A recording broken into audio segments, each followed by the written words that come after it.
أعوذ بالله من الشيطان الرجيم بسم الله الرحمن الرحيم. Sourate 98, Al-Bayna, la preuve. C'est une mécoise de 8 versets.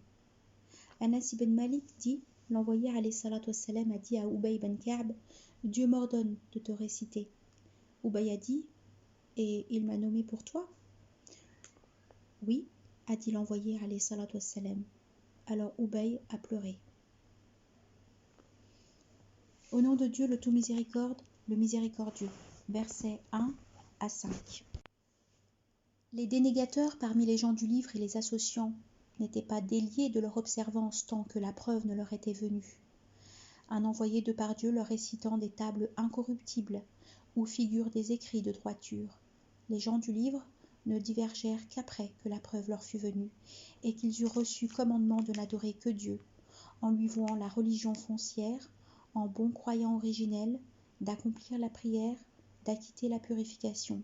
C'est là, religion de droiture. Explication.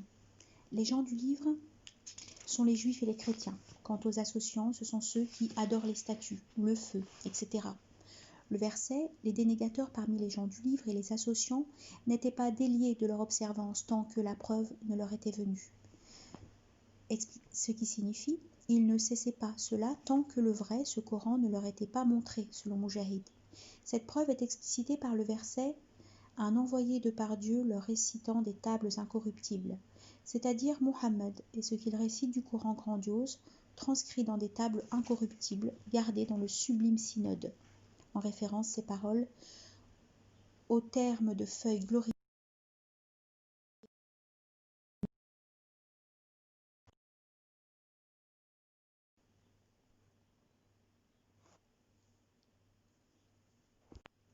Le verset où figurent des écrits de droiture signifie « Dans les tables incorruptibles, il y a des écrits de Dieu justes, de droiture, ne contenant aucune erreur parce que provenant de Dieu, selon Ibn Jarir. » Le verset « Les gens du livre ne divergèrent qu'après que la preuve leur fut venue » est synonyme de « n'imiter ceux qui se divisèrent, entrèrent en différend après que leur furent venues les preuves.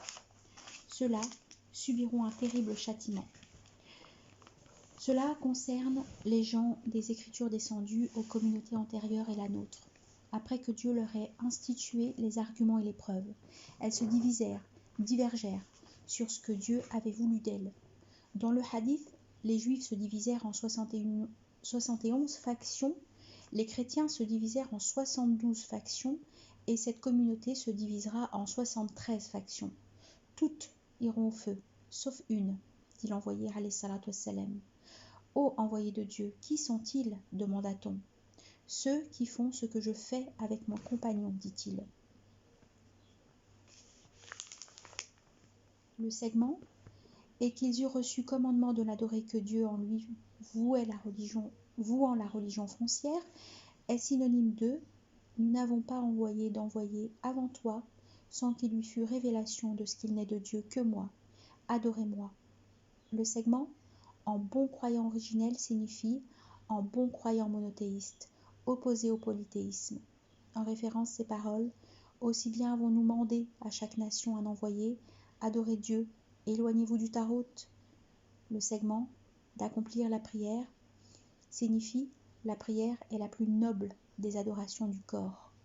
Le segment d'acquitter la purification signifie la purification, c'est le bel agir en faveur des pauvres et des nécessiteux. Le segment, c'est la religion de droiture, signifie c'est là la religion de la communauté de droiture, équitable, modérée. Versets 6 à 8. Les dénégateurs parmi les gens du livre et les associants sont dans le feu de Géhennem pour l'éternité. Ceux-là sont le pire de la créature, tandis que ceux qui croient effectuent les œuvres salutaires, ceux-là sont le meilleur de la créature. Leur salaire réside dans leur maître, jardin d'Éden, dessous lesquels des ruisseaux coulent. Ils y seront éternels à jamais. Dieu les aura en son contentement, comme ils l'auront en le leur. Voilà qui ne concerne que les craignants du maître. C'était les versets 6 à 8. Explication. Dieu informe sur la destinée de ces rebelles qui contreviennent, s'opposent aux livres et aux envoyés de Dieu. Ces rebelles seront jetés dans le feu de la Géhenne, d'où ils ne sortiront jamais. Le segment, ceux-là sont le pire de la créature, signifie ce sont le pire des hommes que Dieu a créés. Puis Dieu informe sur la condition des bienfaisants qui croient avec leur cœur, font les actions salutaires avec leurs membres. Ces bienfaisants sont le meilleur de la créature. Au jour de la résurrection, ils seront largement récompensés. Le segment, voilà qui ne concerne que les craignants du Maître. Voilà qui attend celui qui craint Dieu, se prémunit envers lui, l'adore sincèrement. Fin de la sourate.